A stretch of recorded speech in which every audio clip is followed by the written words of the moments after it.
colocar para gravar. Pronto. Vamos lá.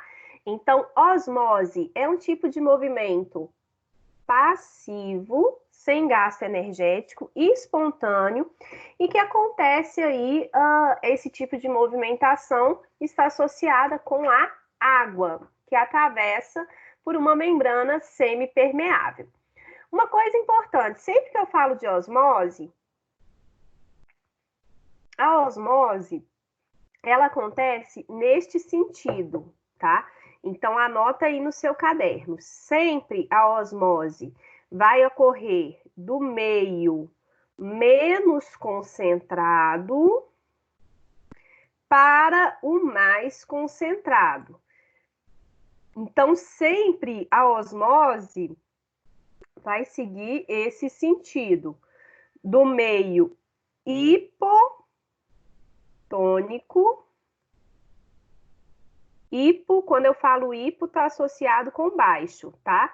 O meio com baixa concentração de soluto para o meio com alta concentração de soluto, hiper. Então, repare, né, que pensando naquela lógica de concentração, quando eu penso em osmose e difusão, eu tenho um caminho diferente, né? A osmose, ela sempre acontece do meio hipotônico. Então, lembra, hipo está associado com baixa concentração. Por exemplo, hipoglicemia, hipotermia, né? Seria uma baixa de glicose, uma baixa na temperatura. E hiper, uma elevada concentração, certo? Hipermercado, hiperglicemia, etc. Então, na osmose sempre tem esse sentido, tá? A osmose segue esse sentido, do meio menos concentrado para o mais concentrado. Vamos entender aqui por quê, né? Nós temos o que nós chamamos de pressão osmótica, tá? E essa pressão osmótica, ela acontece da seguinte forma. Preste atenção. Imagine aqui que eu tenho o lado A, né? Oi, Nayara. Oi. Desculpa te interromper, é porque a Ana Cordeiro, ela disse que está tentando entrar de novo na sua aula e ela não está conseguindo. Ela disse que já entrou no aplicativo e já saiu umas 2 vezes. Uai. Que estranho, gente. Nossa, pois ela não tá aparecendo aqui para mim, não. Deixa eu ver. Gerenciar permissões. Deixa eu ver se aparece alguma coisa aqui para mim. Estranho, né? Ixi, não é isso não. Será que eu mando aqui um convite? A tela dela tá travada naquele bonequinho do Times, aqueles 2 bonequinhos juntos. Entendi. Então deve ser a conexão da internet dela, né? Imagino que a conexão dela que deve estar ruim. Eu não sei se ela está no computador ou no smartphone, mas pede para ela tentar reiniciar o aparelho, né? Para tentar reiniciar aí o programa, que às vezes quando ele dá esses problemas, eu tenho que desligar o computador, ligar de novo para poder rodar o programa de forma adequada. Então dá essa dica aí para ela. Deixa eu ver aqui onde que nós estávamos. Vamos lá. Pessoal, meninas, então olha só, lembrem disso, né? Anota aí, a osmose ocorre do meio hipotônico para o hipertônico. Hipo com baixa concentração de soluto, hiper com alta concentração de soluto.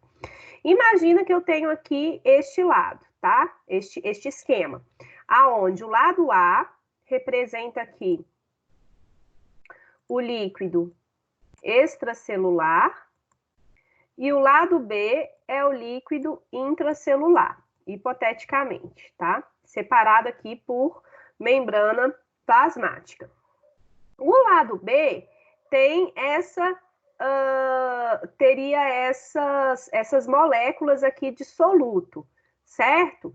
Então, o lado B, ele está caracterizado como hiper tônico. Concorda? Tá acompanhando?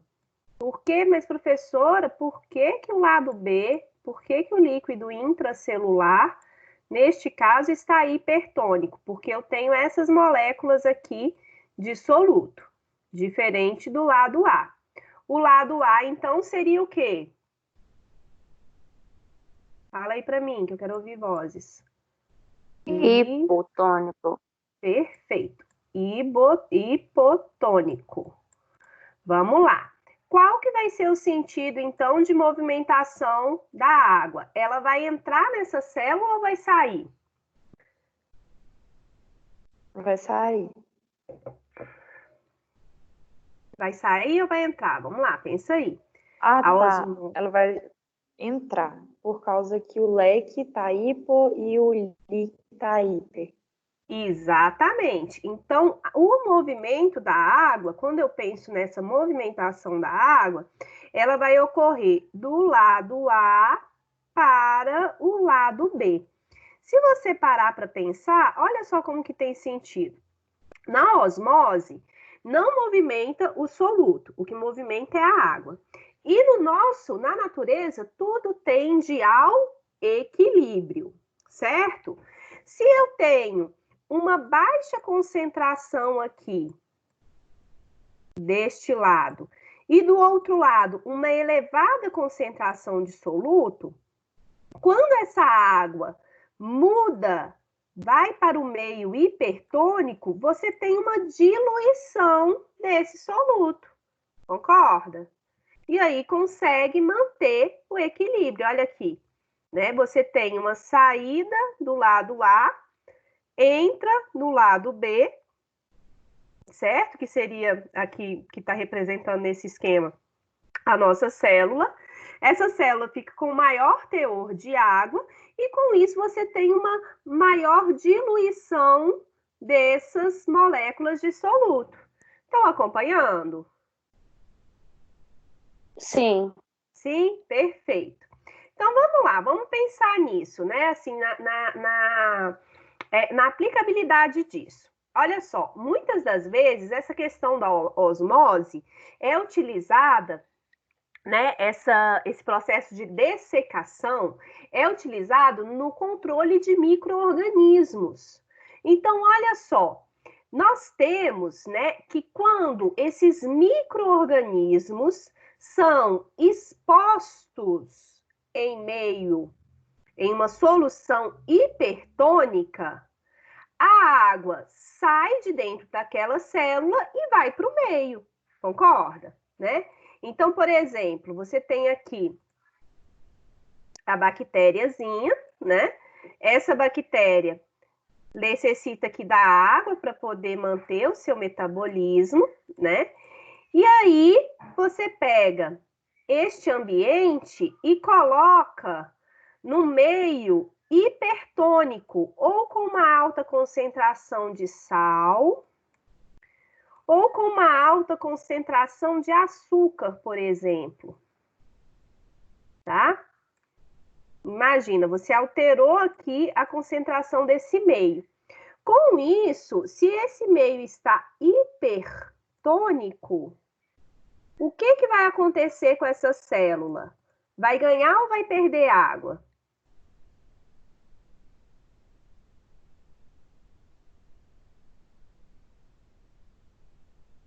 Vai ganhar água, não?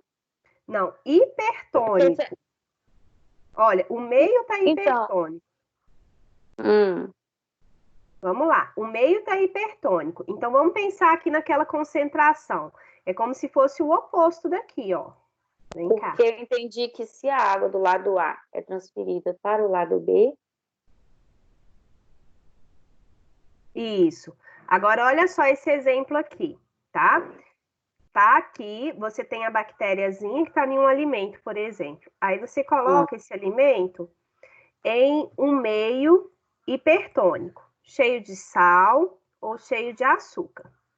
Quando você compara aqui, ó, a concentração dentro da célula e fora da célula, dentro da célula está hipotônico certo? Tá com uma concentração aqui menor comparado à concentração do meio externo. Ah, é porque Então, tá no meio. isso, esse sal tá no meio, né? Então, imagina, dentro dessa célula, tá como? Hipotônico. E fora, no meio, eu tenho aqui hipertônico. Essa célula vai ganhar água ou vai perder água?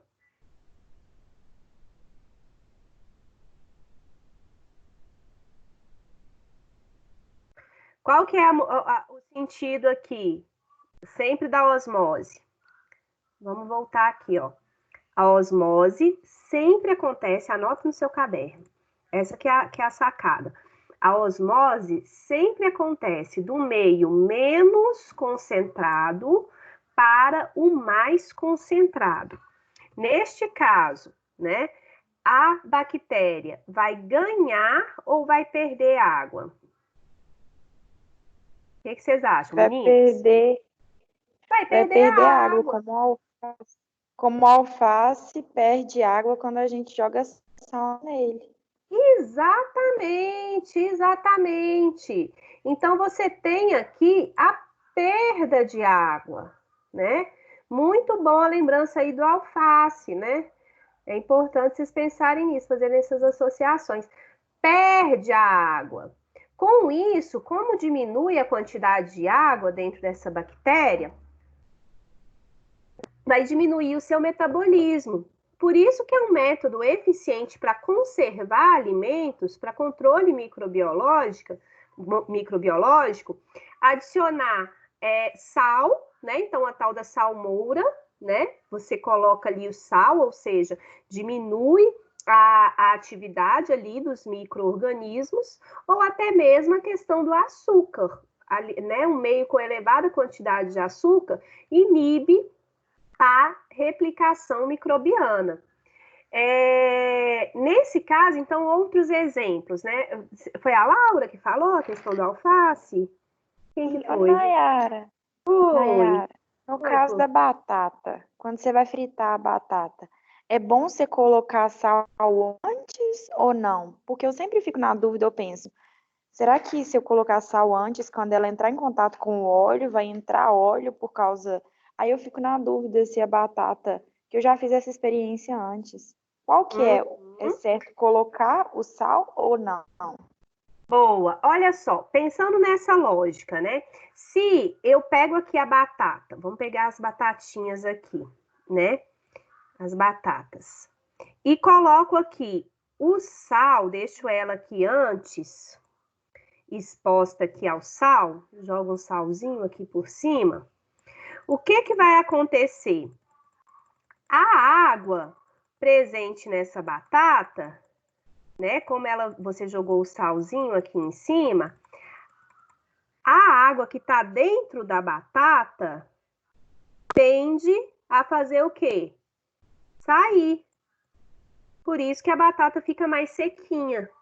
Quando você frita, a batata fica mais sequinha, mais crocante. Então, por isso que o pessoal fala de jogar o sal, né?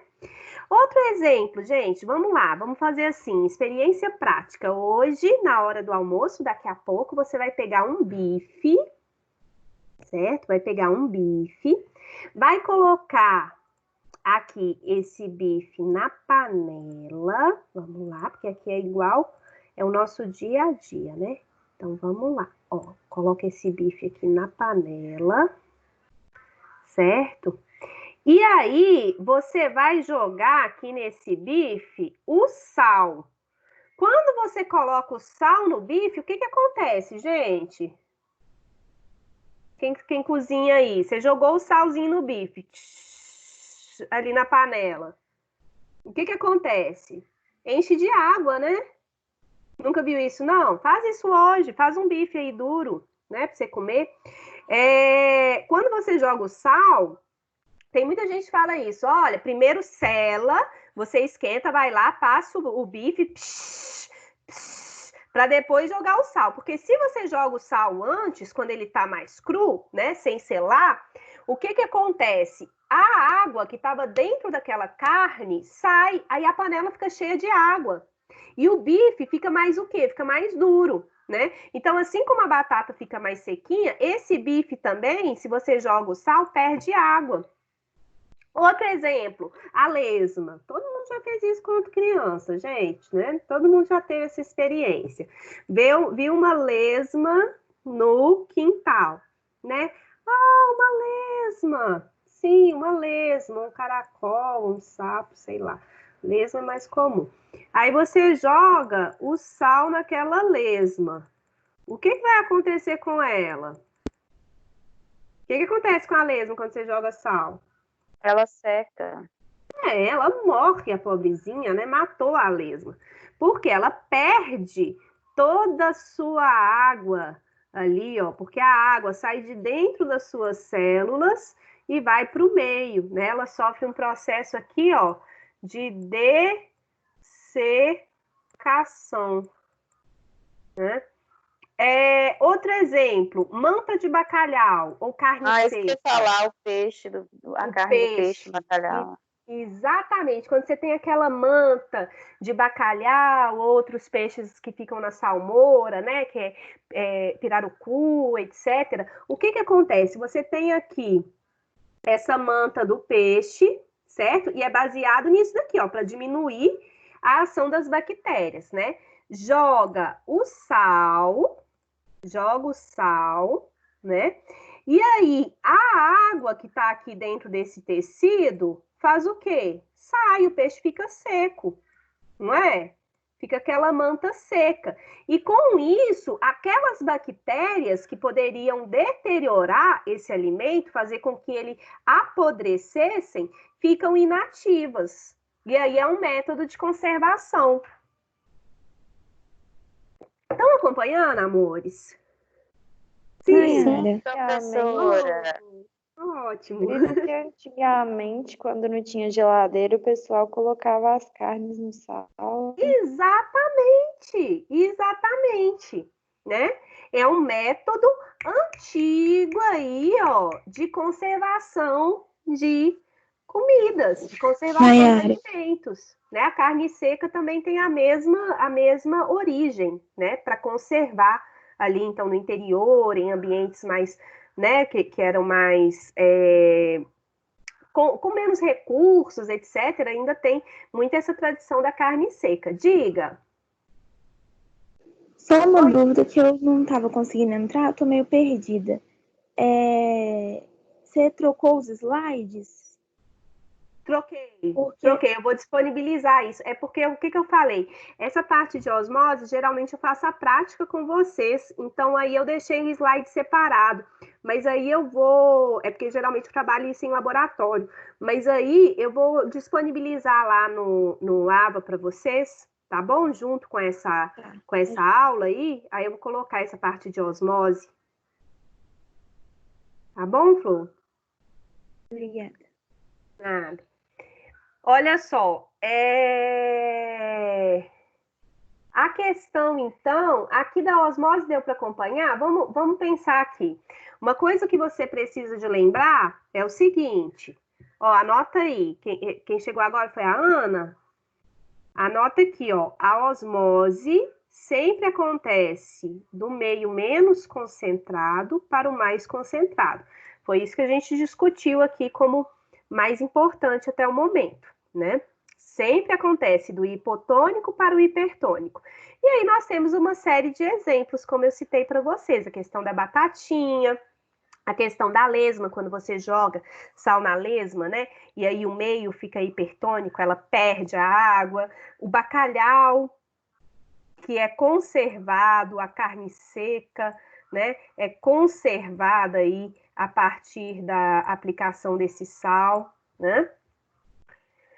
Olha só que bacana, né? Um exemplo.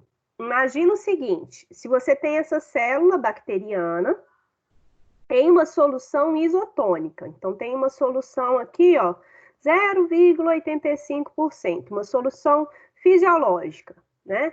Então tem a mesma concentração do meio, isotônica. Então aquela célula fica estável. Se você tem uma solução hipertônica, Então, um exemplo, aumenta aqui para 10%, né, a concentração de sal no meio, o que que vai acontecer? A água do citoplasma vai sair, né? Essa bactéria ou esta célula vai perder água. Com isso, nós temos o quê? Que o crescimento, né, o metabolismo dessa célula fica comprometido. É o que a gente chama aqui de processo de plasmólise. Quando você tem essa perda de água e uma redução do volume aqui do citoplasma, né? Da mesma forma, se ocorrer o inverso, né? Imagina, se colocou essa bactéria em uma solução hipotônica, então com uma baixa concentração, hipotônica, tipo uma água destilada, né? Tá abaixo aqui a concentração. O que que vai acontecer com a água intracelular, né? Essa água, esse volume, sempre lembra disso, né? Vai do hipo para o hiper. Esse volume de água vai aumentar, porque você vai ter a entrada da água naquela célula. E aí, quando aumenta o volume celular, essa célula fica túrgida. Anota esse termo aí, túrgida. Então, quando aumenta o volume celular, a célula fica túrgida. Quando diminui, ocorre, né? A célula fica plasmolizada. Plasmolizada. Anota aí no seu caderno, tá bom? Quando aumenta o volume celular, teve entrada de água para a célula, ela fica túrgida, né? Quando o meio está hipotônico. Quando o meio está hipertônico e tem a saída de água, essa célula fica plasmolizada.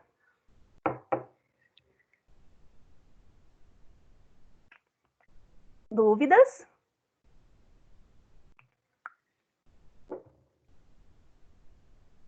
Então, aqui alguns exemplos, a gente já citou, né? É uma técnica que muito utilizada para conservação de alimentos, então, caso do bacalhau, por exemplo, o próprio leite condensado, quando você tem alimentos muito doces, né? Eles ficam conservados por mais tempo, associado com essa pressão osmótica.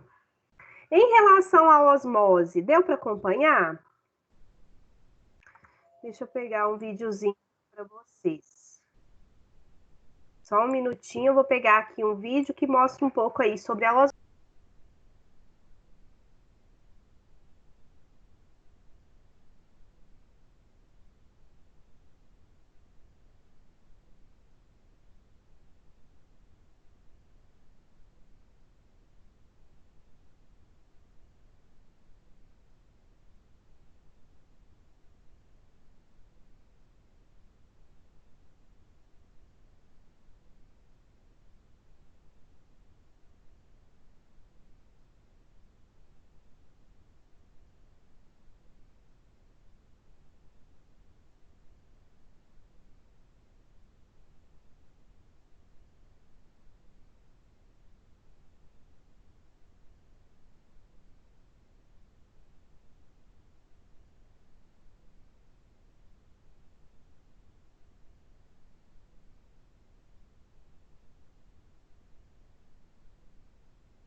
Tá com áudio?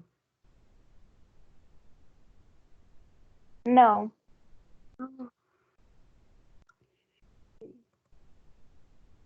Configuração tem que mudar toda hora aqui. Agora vai. Peraí. Diffusion is the net movement of molecules down a concentration gradient. This process allows small molecules, such as oxygen and carbon dioxide, to cross the plasma membrane. Most polar molecules, such as sugars and proteins, cannot freely cross this lipid membrane. Although water molecules are polar, they are small enough to pass through the membrane freely. This special case of diffusion that involves the movement of water molecules across a membrane is called osmosis. If a molecule, such as urea, is added to one side of a membrane, it will not be able to diffuse across the membrane because it is both large and polar. Because of its polar nature, it will interact with other polar molecules, such as the water. This interaction reduces the number of free water molecules on the right-hand side. With fewer free water molecules on the right-hand side, there is now a net movement of water molecules down their concentration gradient to the side with the urea molecules. Because more water molecules are moving into this area than are leaving, the water level on the right side will rise. If the osmotic concentrations of two solutions are equal, the solutions are isotonic. However, when the solutions have unequal osmotic concentrations, the solution with the higher concentration of solutes is hypertonic, and the solution with the lower concentration of solutes is hypotonic.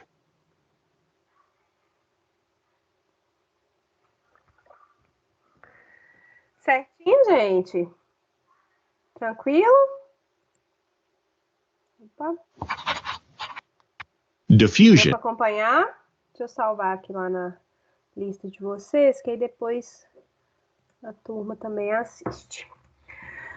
Vamos lá, pessoal. Em relação, então, a esses transportes através da membrana, ficou tudo certo? Sim, não, talvez? Sim? Sim. Ótimo. Agora, então, eu vou passar aqui para vocês a parte de sinalização celular. Vocês estão fazendo sistema endócrino? CMF do sistema endócrino? Não. Não. Então, no semestre que vem, vocês vão fazer, né? E aí tá associado, quando eu penso em sinalização celular, tá bastante associado com a questão do sistema endócrino, tá? Que depois vocês irão estudar a fundo. E também essa questão dos neurotransmissores, né? Essa comunicação entre as nossas diferentes células. Então, pessoal, importante, né? Sempre que eu falar de sinalização celular, eu tenho que pensar o que isso significa e qual a sua importância no nosso organismo. Veja bem, os sinalizadores celulares, os neurotransmissores, os hormônios, por exemplo, eles atuam diretamente no metabolismo, na multiplicação celular, na produção, na secreção de hormônios, na produção de anticorpos e em todas as nossas atividades celulares, tá? Quando eu falo sinalização celular, sinalização, sinal, está associado com comunicação, tá bom? Então, seria o processo aqui, ó, de comunicação que é estabelecido,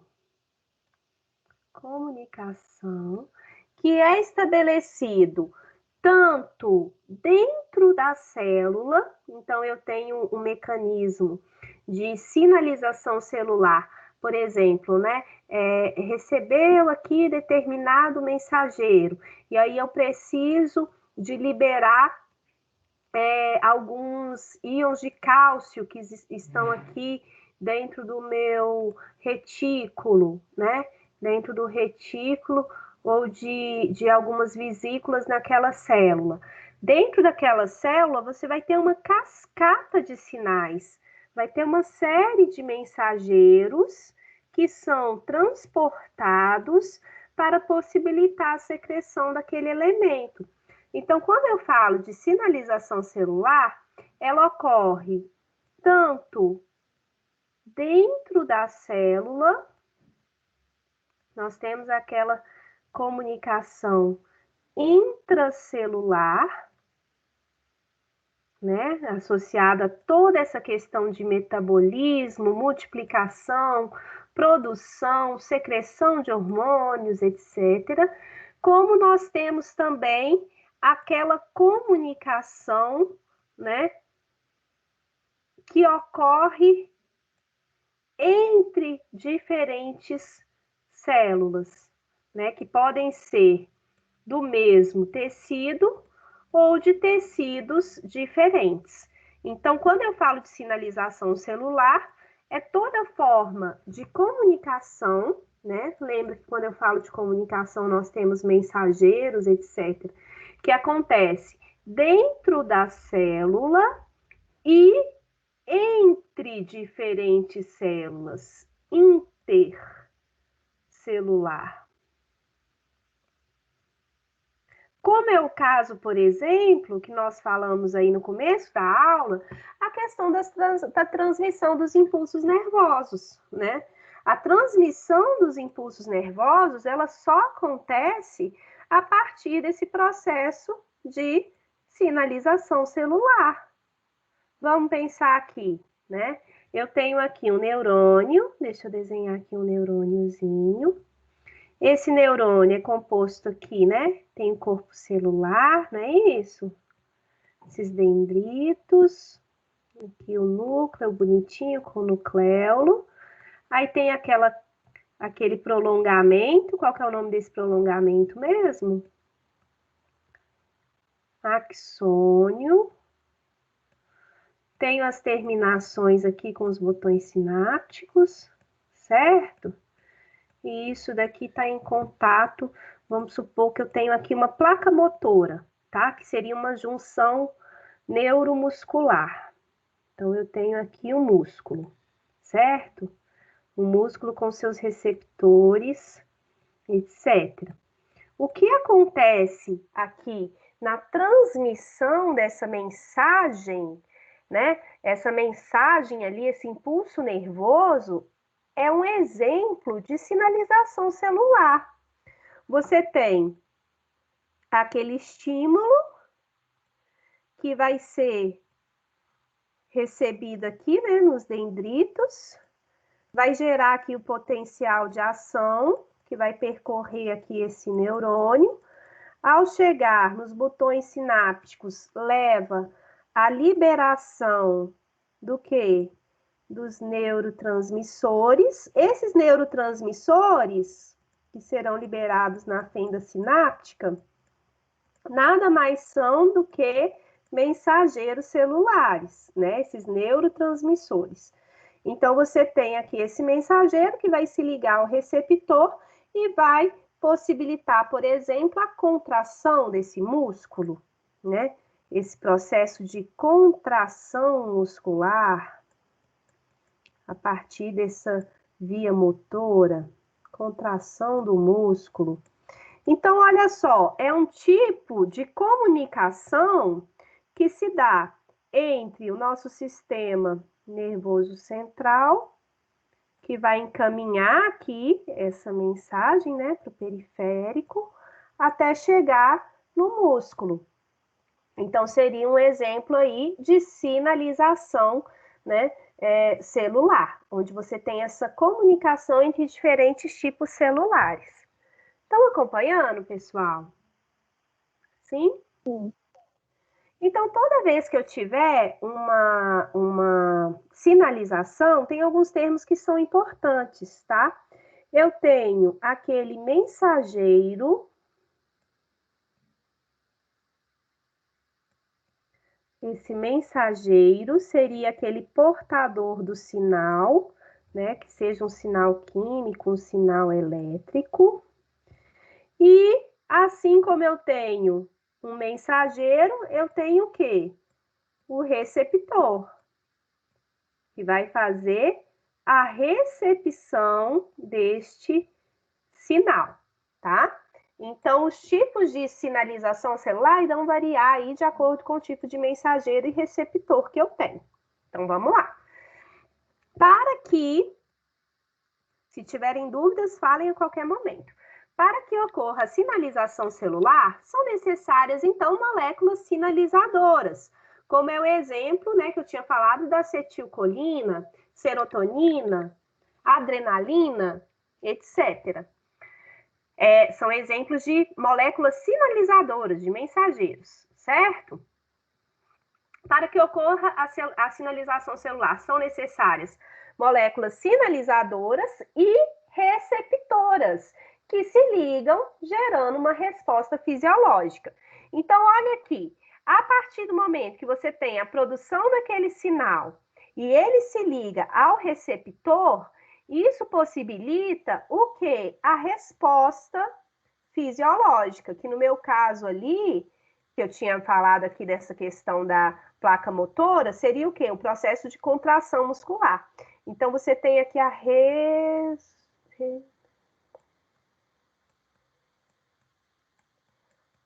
resposta fisiológica, tá? Vamos lá. Os receptores de membrana. Quais são os receptores de membrana mesmo? Aquelas glicoproteínas, professora. Exatamente, aquelas glicoproteínas, elas atuam como transdutores do sinal, né? Transdutores, ou seja, olha só, eu tenho uma célula sinalizadora, tá? Que pode ser aqui o neurônio, por exemplo, que vai liberar uma molécula sinalizadora, que pode ser o neurotransmissor. Esse neurotransmissor vai se ligar àquelas proteínas de membrana, que são receptores, e você vai ter uma transdução do sinal, né? Vai ter uma conversão daquele sinal, gerando uma resposta específica.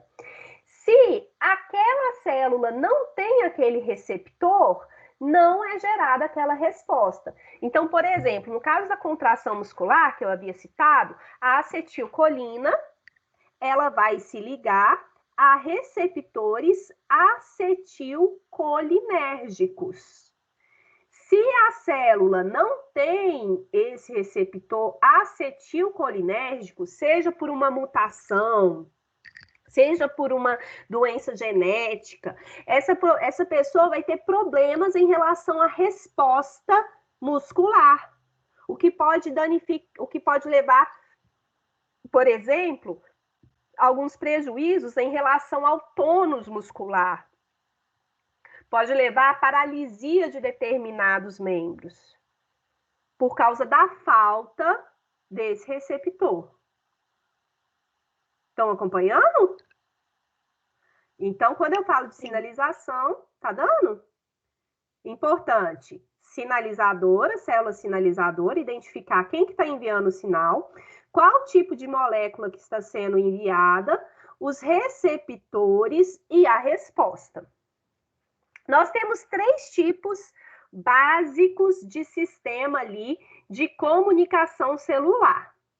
Nós temos a transferência citoplasmática direta de sinais, isso daí quando acontece dentro da célula, eu vou mostrar um videozinho para vocês que fala sobre o câncer, né? E aí mostra um pouco sobre esse processo de sinalização celular dentro da célula e como que isso pode estar associado com a multiplicação celular e com o desenvolvimento de células cancerosas.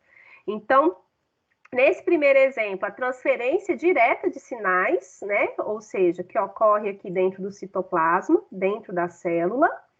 Comunicação local por sinais químicos, que é o exemplo que nós tínhamos falado dessa liberação aqui de neurotransmissores na fenda sináptica, né?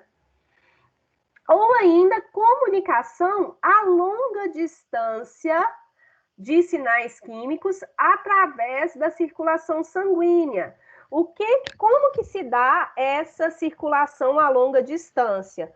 Quando você tem, né, o transporte, por exemplo, de hormônios, você tem determinadas células endócrinas que liberam esses hormônios, que serão transportados via corrente sanguínea até a célula-alvo de atuação. Então, quando eu penso na comunicação celular, nós temos esses 3 tipos básicos. Reforçando, dentro da própria célula, comunicação local por sinais químicos, ou ainda comunicação a longa distância com esse transporte da molécula sinalizadora através da corrente sanguínea. Até o momento, tudo ok?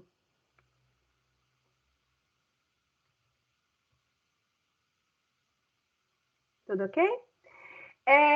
Olha só, aqui, gente, nós temos outros termos, tá? Quando nós falamos aqui sobre essa sinalização. Olha só, essa sinalização pode ser autócrina.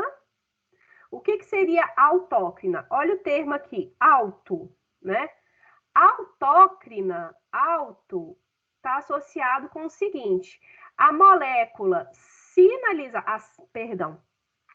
a célula sinalizadora é a mesma que recebe o sinal. Então, a célula sinalizadora é a mesma que recebe o sinal, é a mesma da célula receptora. Depois vocês vão estudar isso com mais calma quando vocês fizerem CMF do sistema endócrino, tá? Autócrina, então, você tem aqui o local do alvo e da produção do mensageiro é a mesma célula. Sinalização parácrina, quando essas células estão próximas, né? Quando você tem aquela questão local. A célula secretora está adjacente à célula alvo. Como é o caso, por exemplo, que nós falamos da junção neuromuscular, a placa motora, né? E, por fim, sinalização endócrina, quando você tem uma longa distância. Então, a secreção desse hormônio é feita aqui na corrente sanguínea, né? E essa corrente sanguínea que irá transportar este hormônio até uma célula-alvo que está distante. Só para resumir, então, né? Sinalização parácrina está relacionada com a secreção de substâncias que irão atuar em células vizinhas, ou seja, não utiliza a circulação sanguínea. Vocês já estudaram isso em hemato? Pode ser também que em hemato ela já tenha passado algo nesse sentido para vocês, né? Não, nessa parte ainda não chegamos. Tá. Sinalização autócrina. Aquela sinalização, né, onde as células irão secretar substâncias e irão ligar em seus próprios receptores de membrana, ou seja, o sinal vai atuar na mesma célula. Por quê, né, que ela poderia fazer isso? Aí a gente às vezes pensa, gente, não é um gasto energético liberar uma molécula sinalizadora para atuar no seu próprio receptor de membrana? Isso está associado, essa sinalização autócrina, com uma ampliação dos sinais, tá? Então, geralmente está associada com uma amplificação daqueles sinais químicos, né? Ela faz esse tipo de ligação para otimizar a sinalização naquela célula. E a sinalização intrácrina, né? Que também tem esse termo, que estaria associada aqui com essa seria interna, tá? Está associada com essa, quando você tem essa transmissão de sinais dentro da própria célula, então vai ter receptores intracelulares. Eu coloquei esses termos aqui, porque são esses termos que estão destacados no livro didático de vocês, tá? Sinalização parácrina, autócrina, intrácrina, tá? Mas, na verdade, se você parar para pensar, a base é essa aqui, ó. Transferência citoplasmática direta de sinais, né? Então, quando você tem dentro daquela célula, intrácrina, Comunicação local por sinais químicos, que seria um exemplo aqui da parácrina, né, que seria esse exemplo aqui de células adjacentes, e comunicação a longas distâncias, que seria a endócrina. Sinalização endócrina, então, neste meio ocorre aqui, né, a comunicação entre células secretoras que irão liberar na corrente sanguínea hormônios ou fatores de crescimento, né, vai atuar em moléculas ali que estão em células que estão distantes, por isso que necessita da corrente sanguínea para locomover essas moléculas sinalizadoras. Sinalização sináptica, né, é justamente aquele tipo que nós falamos, onde se tem na junção das células nervosas. As células nervosas, né, os neurônios, geram ali o potencial de ação, né, que naquela região ali de contato entre as células nervosas, né, nessas sinapses nervosas. Sinalização neuroendócrina, olha só, é feita por células neuronais que irão secretar substâncias que irão agir em células distantes. Então, na verdade, você tem algumas variações daqueles tipos básicos. Aqui eu vou mostrar para vocês um videozinho, ele é muito interessante, que fala sobre a questão do câncer. Só um minutinho, que aí eu queria que vocês reparassem, nesse momento, o seguinte, à medida que eu for transmitindo o vídeo, eu queria que vocês prestassem atenção, deixa eu colocar o tipo aqui, queria que vocês prestassem atenção no tipo de sinalização que acontece. Ele mostra diferentes tipos de sinalização celular e como que está intimamente associado com o desenvolvimento de células cancerosas. Achei. Então, vamos lá. Como nasce um câncer. Nesta semana, o Jornal Nacional vai exibir... Não. Conhecer, prevenir. Vamos lá, gente. Tô quase terminando, viu? Eu juro. Esse vídeo é a última coisa que eu passo para vocês. Olha só. O vídeo é bem bacana, que ele mostra de uma forma bem didática como que é formado o câncer, né? E algumas formas de prevenção. Tá dando para ver, gente?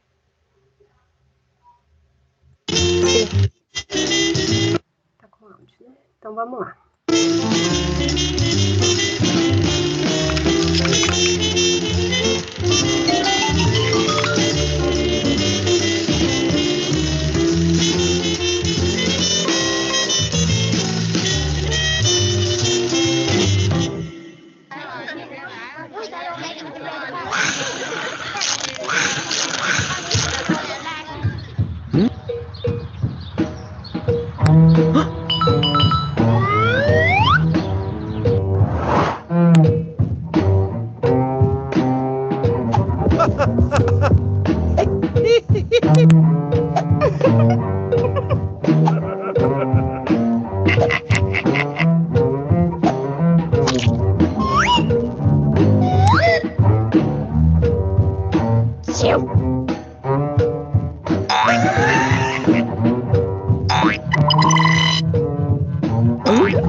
Gostaram, meninas? Nossa, eu amei. Legal, né?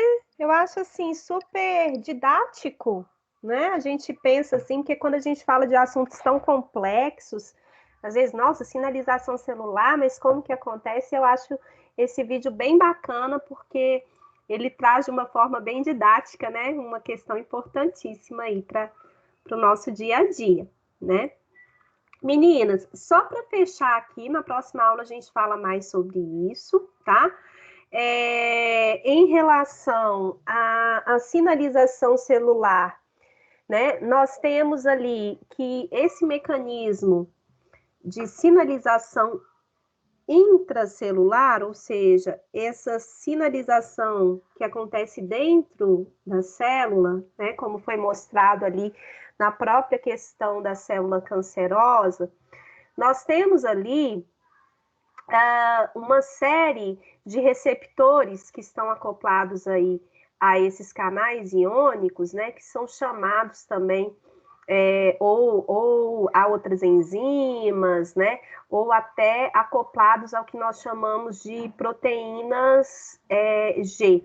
Então, tem uma série de receptores internos, tá, que é mais para vocês compreenderem. Eu não quero que ninguém decore tudo isso, mas eu quero que vocês tenham em mente que para que ocorra o processo de sinalização intracelular, é necessário a presença desses receptores dentro da célula.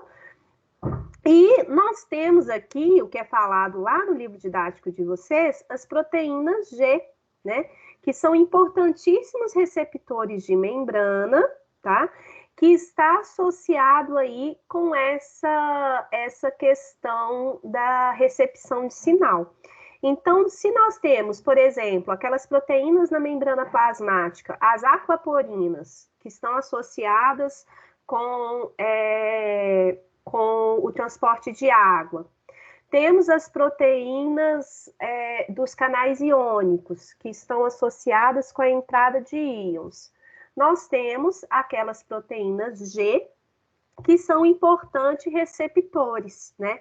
Que fazem essas ligações com várias moléculas sinalizadoras, como hormônios, neurotransmissores ou moléculas sinalizadoras mais locais, e que conseguem receber esse estímulo que está vindo do lado de fora da célula e passar para dentro, né? Então, lá